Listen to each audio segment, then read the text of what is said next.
Moi, je me projette depuis très longtemps là-dessus, donc je savais plus ou moins le rendu que ça allait avoir. Le voir en vrai, bon, c'est mieux, hein, c'est clair. Hein.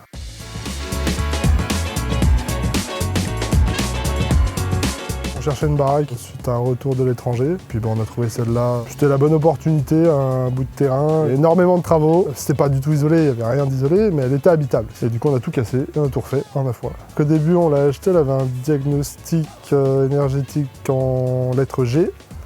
Et nous, le but, c'était de la remonter en C ou en B. Il y avait 3 scénarios possibles, et dont un qu'on a choisi, c'était refaire les menuiseries, l'isolation des combles et l'isolation extérieure. Et nous, on a eu le droit à une partie de notre projet financé par l'ANA, par le département et par la région. L'isolation, j'y connaissais absolument rien. Et je savais qu'il y avait des trucs en polystyrène, en polyuréthane ou d'autres matériaux, mais j'ai jamais eu ça sur ma maison. Et en fait, en cherchant sur Internet, Cyril ou Ariane m'ont répondu.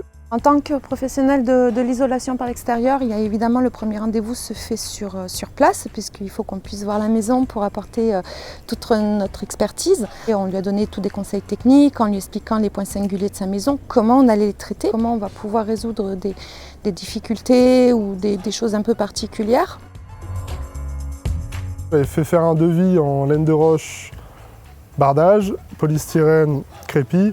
Et au final, on s'est retrouvé largement avec isolation façade savoyarde pour un R plus performant que ce que proposaient les autres.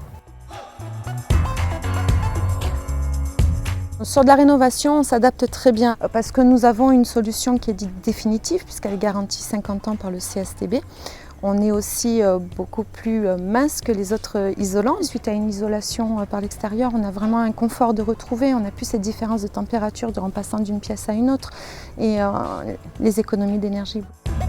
Ce que je disais à ma femme, je ne sais pas si c'est moi qui délire ou oui, je sens une différence. Je n'ai pas l'habitude de gaspiller, donc si je peux garder la chaleur que je fabrique chez moi, elle reste chez moi et tout le monde s'en porte mieux.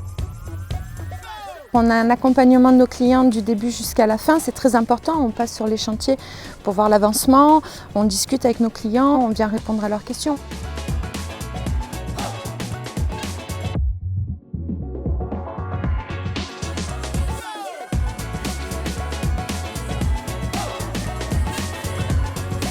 Rien à dire, hâte que ce soit fini et qu'on puisse juste profiter.